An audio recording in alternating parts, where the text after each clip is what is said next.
¿Qué tal? Esta vez empezaré citando un tuit del presidente Andrés Manuel López Obrador con fecha 13 de mayo del 2017, donde decía: Napoleón decía, si el crimen y los delitos crecen es evidencia que la miseria va en aumento y que la sociedad está más gobernada. Aplica refiriéndose a la conducta en aquel tiempo del expresidente Peña Nieto.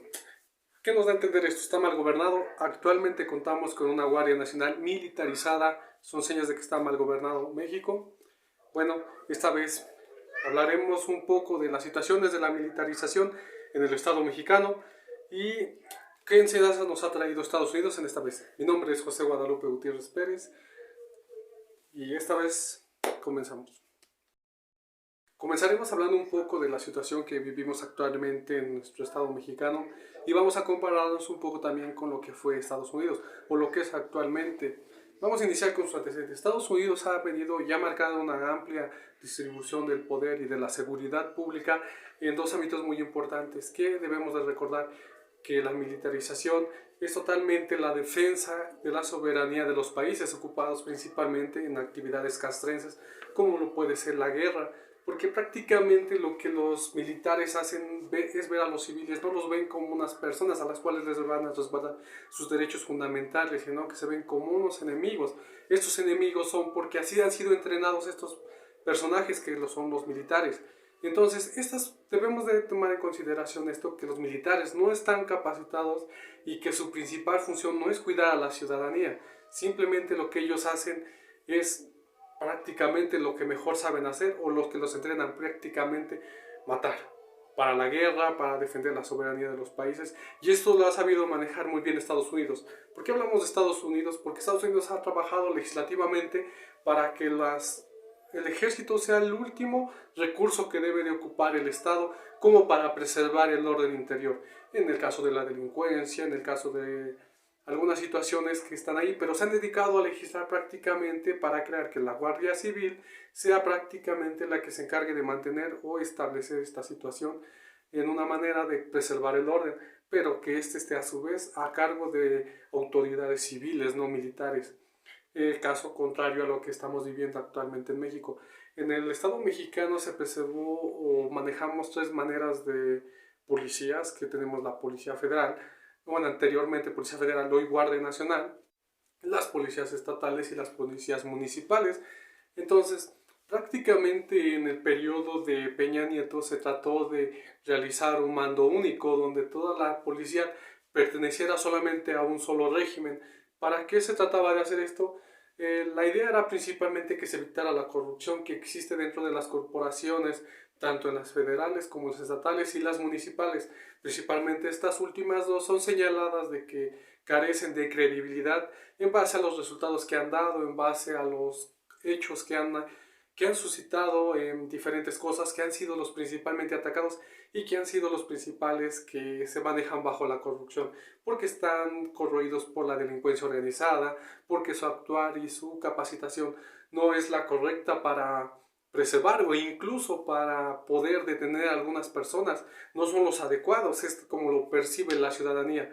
Y lo que trataron de hacer ahora, y vamos a retomar un poco principalmente desde dónde inicia la militarización en México. Inicia con el periodo de Felipe Calderón, donde le declara la guerra al narcotráfico, tratando de solucionar. Y fue una idea errónea, o que principalmente la ciudadanía pensó que al meter al ejército hacia las calles a hacer labores de seguridad interior era una forma más efectiva, porque ya no coincidían o ya no creen que las policías municipales, estatales y federales sean realmente leales a los principios, que es prácticamente una confianza. Pero ¿qué pasa cuando el ejército se ocupa para estas situaciones ahora de vigilancia?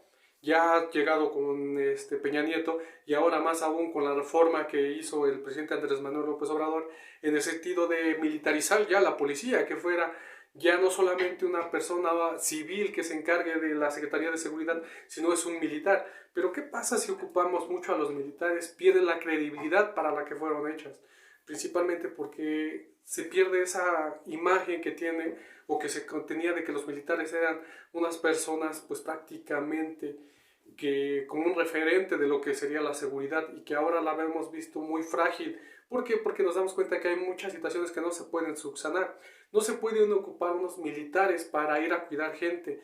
Esto es así porque, y no porque sean malos, sino que su formación, su misma situación o el entorno en el que han sido creados no son hechos para acercarse a la proximidad social, sino simplemente para situaciones castrenses, atacar, ir hasta en contra de la lucha al narcotráfico. Y va más encaminado a situaciones prácticamente políticas. En Estados Unidos, el ejército se ocupó en situaciones con Donald Trump, simplemente no solamente para la guerra, porque pues en ese tiempo ya se habían retirado prácticamente de Irak, sino que las puso en un sistema de decir, voy a poner al ejército en las fronteras para que protejan la migración, que protejan a la ciudadanía, y fue más un sistema político que realmente lo que se pretendía de fondo, que era evitar la migración. Simplemente que dice, voy a mandar soldados a la frontera, y lo mismo hizo para presionar al Estado mexicano en una situación de seguridad considerada como ya un problema de seguridad nacional. Entonces, ya no solamente se ve al narcotráfico, a todas estas situaciones, como un problema de seguridad nacional para Estados Unidos, sino también los inmigrantes, un problema de seguridad nacional que es muy catalogado, principalmente porque la migración se tiene que dar. Entonces, no solamente repercute ahí, sino se influye al Estado mexicano para que haga también lo mismo, que ponga soldados en lo que es la frontera de Tapachula, Chiapas, para que se evite también el ingreso de más migrantes y a su vez sea un problema para Estados Unidos. ¿Cómo se ve esto? Porque prácticamente la situación de Estados Unidos es defender su supuesta soberanía en base a las situaciones que sean lo correcto, pero está más identificado que Estados Unidos sí está bien determinado a lo que pretende, ¿no? Porque esta situación, si quiere implementar alguna situación para protegerla, creó a la situación a la SWAT, ha creado bastantes métodos para que realmente se proteja y se trate de ocupar por lo menos posible al ejército y no se vulnere, no se vea tan inmiscuido en problemas de seguridad pública. Si en cambio en México, si seguimos haciendo esto, si seguimos creyendo que los soldados son los superhéroes, no, porque también son humanos, y lo que va a pasar en algún momento es que se va a corromper esta situación. Entonces, pues nos queda más que nada decir que ocupar a los soldados y creer que ellos van a venir a solucionar las situaciones o la delincuencia, el narcotráfico, todo aquello que vulnera a México, estamos en un grave error. Se debe de legislar en materias que promulguen precisamente o que protejan los derechos humanos, que castiguen realmente a las personas, a los infractores, y que se creen los medios suficientes, como lo pueden ser ministerios públicos, policías más capacitadas y principalmente en esta situación sería la educación. De mi parte es todo, muchas gracias.